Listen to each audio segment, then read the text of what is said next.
मेधा शुरू से ही पढ़ने में होशियार और मेधावी छात्रा थी। अच्छी पढ़ाई के बाद अच्छा कॉलेज सिलेक्शन और फिर बहुत अच्छी जॉब। तूने तो मेरा नाम रोशन कर दिया मेधा।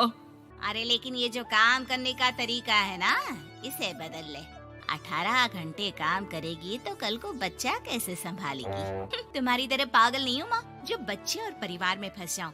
मैं तो जिंदगी खुल कर जीऊंगी। सब कहने की बात होती है बेटा, अपने बच्चे का सुख हर कोई चाहता है। वक्त बीतता है और मेधा की शादी हो जाती है। शादी के कुछ सालों में ही मेधा एक सुंदर से बेटे की माँ बन जाती है। अरे यार, मेरी मैटरनिटी लीव खत्म हो रही है, क्या करे? माँ भी नहीं आ सकती, कैसे मैनेज करूँ? ऐसा करते हैं, इसके लिए एक केयर टेकर रख लेते हैं, वो देखा करेगी इसे। मेधा को पति की बात जंच जाती है और वो केयर टेकर की तलाश शुरू कर देती है। एक दिन उन लोगों के घर एक महिला आती है जो दिखने में पढ़ी लिखी लगती है। जी, क्या काम है आपको? मैम, मेरा नाम स्नेहा है। आपका एड देखा केयर टेकर का, क्या मैं आपके यहाँ काम कर सकती हूँ? हाँ, क्यों नहीं, लेकिन आप तो अच्छे घर की लगती हैं, फिर नौकरी क्यों? दरअसल मेरे ससुराल वालों ने मुझे घर से निकाल दिया क्योंकि मैं माँ नहीं बन सकती और माता पिता भी नहीं है इस दुनिया में। तो अरे कोई बात नहीं, तुम लक्ष्य को ही अपना बच्चा समझो और यहीं रहना, और किसी भी चीज की जरूरत हो ना तो बता देना। नेहा खुशी खुशी लक्ष्य को संभालने लगती है। रात को जब मेधा घर पर आती है, अरे क्या बात है स्नेहा, तुमने खाना नहीं खाया क्या? अरे दीदी, आपका बेटा टाइम दे तब ना। अरे तो जब वो सोता है तब खा लिया करो। तब तो मैं इसके पास ही बैठी रहती हूँ। कोई मच्छर या कीड़ा काट ले लक्ष्य को तो अब आप पकड़ो, मैं खाना खा लेती हूँ। स्नेहा वहाँ से चली जाती है। बहुत ही अच्छे से ख्याल रख रही है ये लक्ष्य का। मेधा, इतना तो शायद तुम भी ध्यान नहीं देती। मेधा को पति की बात बुरी तो लगती है, लेकिन कुछ नहीं कहती। धीरे धीरे स्नेहा मेधा और उसके पति के साथ बाहर भी जाने लगी।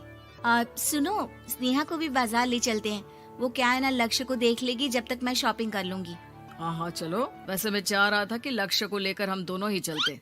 क्या यार, तुम तो फ्री में इमोशनल हो जाते हो, कितना देख लेंगे हम दोनों मिलकर, ले चलो उसे। कार से निकलकर मेधा और लक्ष्य रोड क्रॉस कर रहे थे कि सामने से कार आ जाती है। मेधा का ध्यान नहीं होता, लेकिन स्नेहा तुरंत लक्ष्य को मेधा से छीन लेती है। मेधा गिर जाती है और कार मेधा को छूकर निकलती है, जिससे मेधा को खून आ जाता है। पति मेधा को हाथ देकर उठाता है। स्नेहा लक्ष्य को लेकर गले लगाई रहती है। थैंक्स स्नेहा, मैंने तो ध्यान ही नहीं दिया था कि कार आ रही है। स्नेहा का गुस्सा मालकिन पर टूट पड़ता है।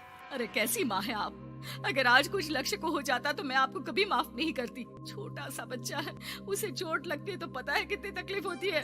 पति भी स्नेहा को देखने लगता है कि उसे क्या हो गया।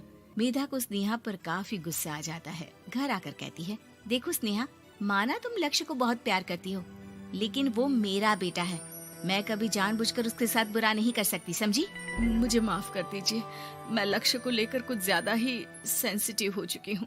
मैं ध्यान रखूंगी कि आगे से ऐसा ना हो। मेधा का मन स्नेहा से अब हटने लगा था। एक शाम मेधा ऑफिस से घर आती है कि लक्ष्य उसे दिखाई नहीं देता और ना ही स्नेहा। वो स्नेहा के कमरे में जाती है जहाँ दोनों सो रहे होते हैं। अरे स्नेहा, लक्ष्य को आज इस कमरे में क्यों सुला दिया? दीदी, मुझे नींद आ रही थी, ऐसे में उसे कमरे में अकेले लिटाना मुझे ठीक नहीं लगा। मेधा बच्चा उठाने लगती है कि स्नेहा टोक देती है। रहने दीजिए ना दीदी, सो रहा है, फालतू में नींद खराब हो जाएगी। मेधा को गुस्सा आ जाता है और वो बच्चा उठाकर वहाँ से चली जाती है। अगले दिन मेधा स्नेहा को बुलाती है, साथ में एक और लड़की खड़ी होती है। स्नेहा, अब तुम अपना कुछ और देख लो, हम लोगों को नई केयर टेकर मिल गई है, तुम इस हफ्ते घर छोड़ देना। स्नेहा का मन लक्ष्य को छोड़ने का नहीं करता, लेकिन नौकरी तो नौकरी होती है ना। स्नेहा घर से चली जाती है। धीरे धीरे महीने और साल बीतते जाते हैं और लक्ष्य एक नौजवान लड़का हो जाता है। लक्ष्य, आज मुझे मंदिर जाना है, ले चलोगे? ठीक है माँ, एक काम करके अभी वापस आता हूँ, तब तक आप और पापा दोनों तैयार हो जाइए। दोनों तैयार होकर बैठ जाते हैं, लेकिन लक्ष्य काफी देर तक नहीं आता। अरे मेधा, फोन तो करो लक्ष्य को, देखो क्या हो गया उसे। मेधा फोन करती है तो पता चलता है कि लक्ष्य का एक्सीडेंट हो गया है और वो सिटी अस्पताल में है। जल्दी चलिए, पता नहीं कैसा होगा मेरा बेटा। अरे चिंता ना करो, सब ठीक होगा, मैं अभी कार निकालता हूँ। दोनों मियाँ बीवी अस्पताल पहुँचते हैं, जहाँ वो लोग देखते हैं कि लक्ष्य बिस्तर पर पड़ा होता है।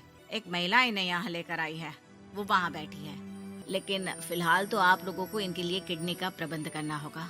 एक्सीडेंट में इसकी किडनी डैमेज हो गई है। मेरी ले लीजिए डॉक्टर साहब, मेरे बेटे को बचा लीजिए। नहीं नहीं, आप माँ हैं, आपकी नहीं ले सकते, पिता की भी नहीं। आप किसी रिलेटिव या दोस्त से पता कर लें और हाँ थोड़ा जल्दी करें क्योंकि देर होने से मामला बिगड़ सकता है। मेधा बैठकर रोने लगती है कि वहाँ डॉक्टर आ जाते हैं। जिस औरत ने आपके बेटे को यहाँ भर्ती कराया था वो अपनी किडनी आपके बेटे को देना चाहती है। हाँ? कौन है वो? कहाँ है वो? तभी वहाँ स्नेहा आ जाती है। स्नेहा तुम? मैं लक्ष्य को पहचान नहीं पाई थी, लेकिन आप लोगों को देखकर समझ गई कि ये लक्ष्य है, इसलिए वापस आ गई। मैं अपनी किडनी आपके बेटे को देना चाहती हूँ। मेरी अपनी तो कोई औलाद नहीं, लेकिन लक्ष्य में मैंने हमेशा अपना बच्चा देखा। तुम धन्य हो स्नेहा, जो इतने साल में भी लक्ष्य को भूल नहीं पाई। सही मामले में तो वो तुम्हारा ही बच्चा होगा, क्योंकि जन्म भले ही मैंने दिया हो, लेकिन आज तुम उसकी जिंदगी बचा रही हो।